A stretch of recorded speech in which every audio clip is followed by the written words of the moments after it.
partly because he's beginning to discover that he can't get legislation through these Southern senators anyway, and partly because he's beginning to realize that there's a lot of black voters in the North, is starting to take chances, and you see this here. You see it even more spectacularly in 1948 when he appoints a federal committee on civil rights that publishes a report to secure these rights, that at least rhetorically aligns the federal government with the cause of civil rights, and essentially says that the Southern way of life, segregation, disfranchisement, racial terror, is in fact a contradiction of the American way of life. Two other executive orders that Truman signs in 1948, one ending segregation in the U.S. Armed Forces, and the other taking the Fair Employment Practices Commission and extending it into peacetime.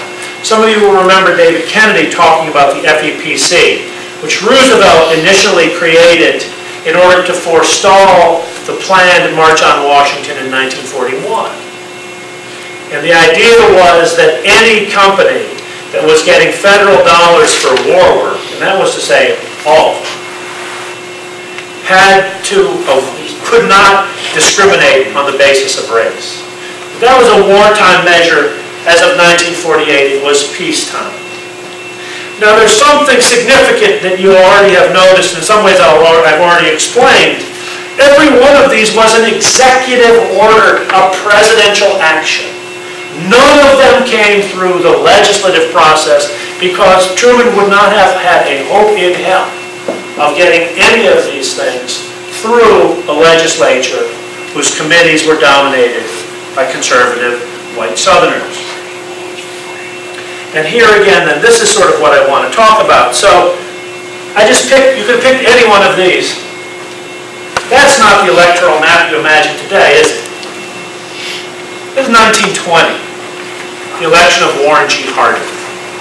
A Republican landslide, except for the so-called Solid South. Don't know what happened to those poor people in Tennessee. That's the electoral map that we're talking about. Now, you can do a lot with your students just messing with their maps, with their electoral maps, right? And because, you know, how is this map inverted?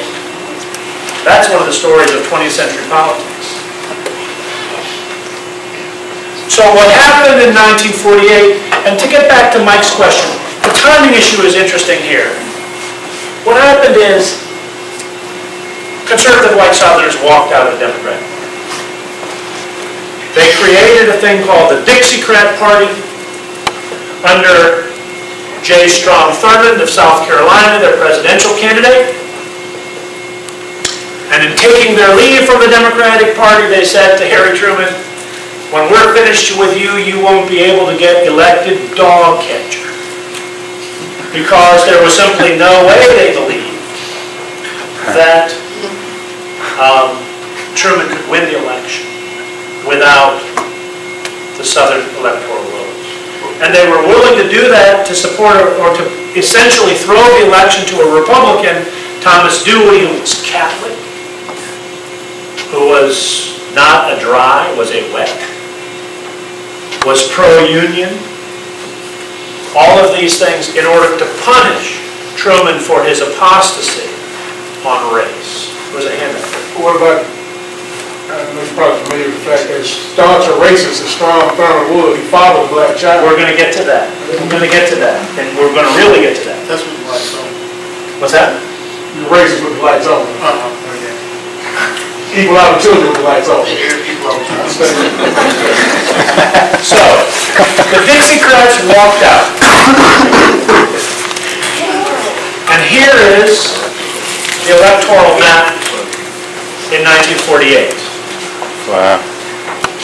4 Southern states supporting the Dixiecrats.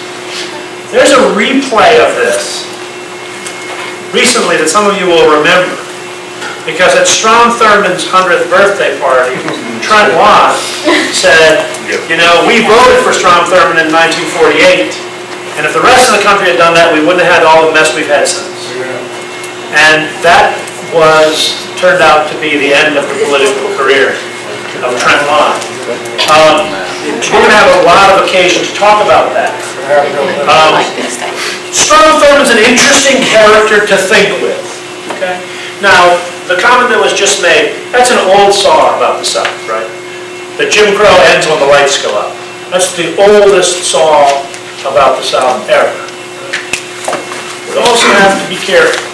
It's very easy, again, for us to do what I was just complaining about with King, to make these people into these kind of cartoon caricature figures of these horrible hypocrites and so forth.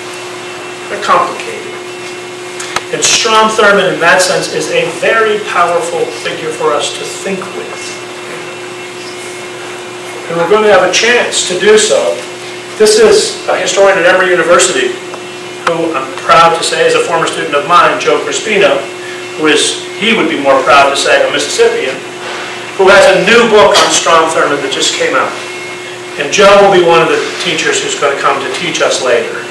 I should tell you that what got Trent Lott in trouble was not the statement he made at the 100th birthday. It was when a historian came forward and said, well, it's interesting, Trent Lott said the same thing on this occasion, this occasion, this occasion, and this occasion. And that's when the story got legs. And that historian was Joe.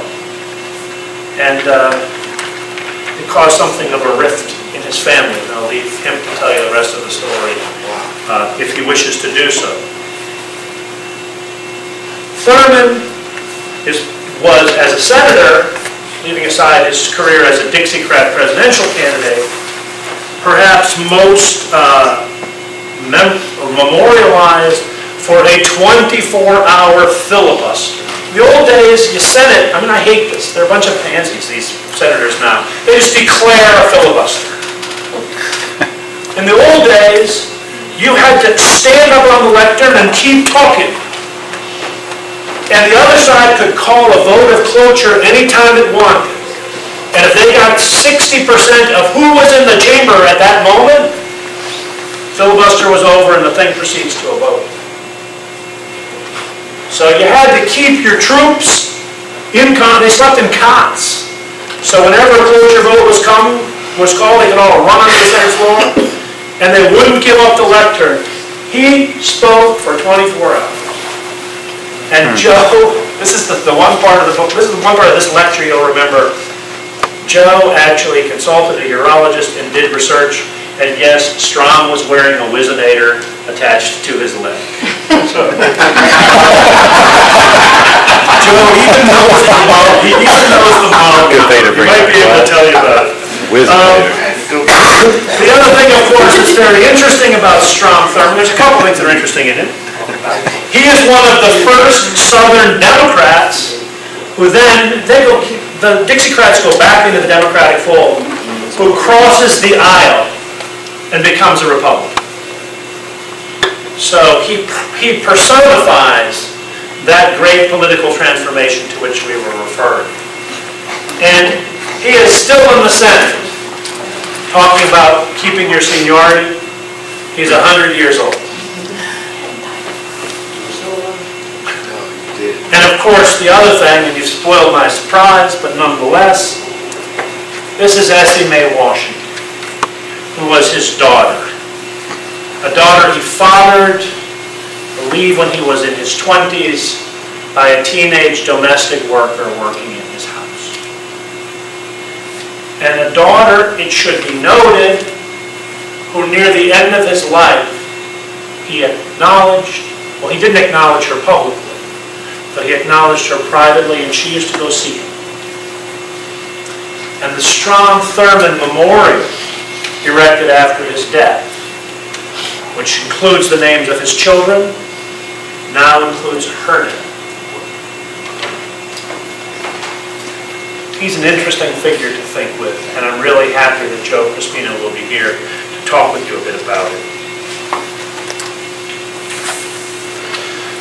So, what I've said so far, basically, just to quickly review, I've tried to suggest that the Cold War is a kind of enveloping context for the emergence in the post-war era of a new kind of civil rights agitation.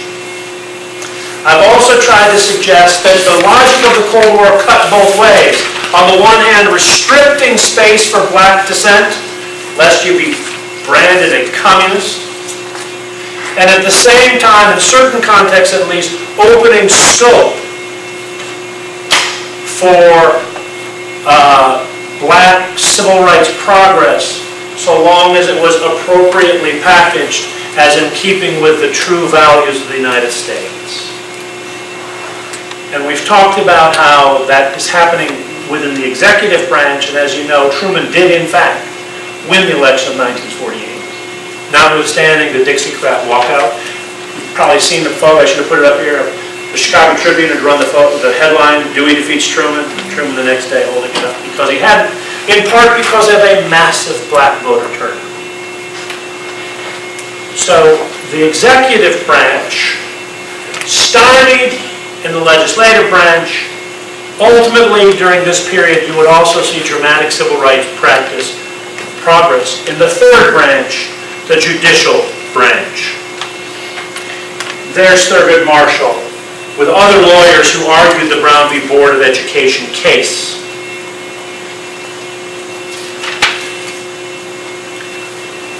What the NAACP started to do in the late 1940s was to bring a series of lawsuits that challenged the doctrine of separate but equal.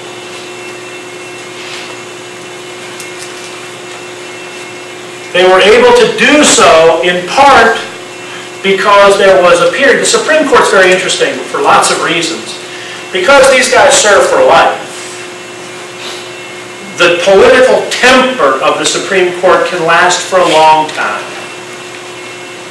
We are living in an age where there has been a very conservative Supreme Court, at least in my estimation, and I think most political pundits' estimation.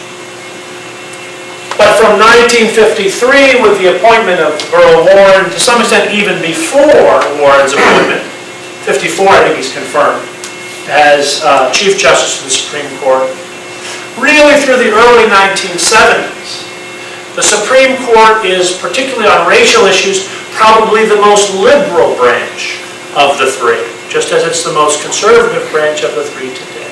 Well, actually, I guess we'd argue about that. But under the Warren Court, you would see, depending on your politics, either judicial activism or progress on such issues as the right to privacy, which would become the legal doctrine, which would become the basis for the right to reproductive choice, or, if you prefer, the right to have access to abortion.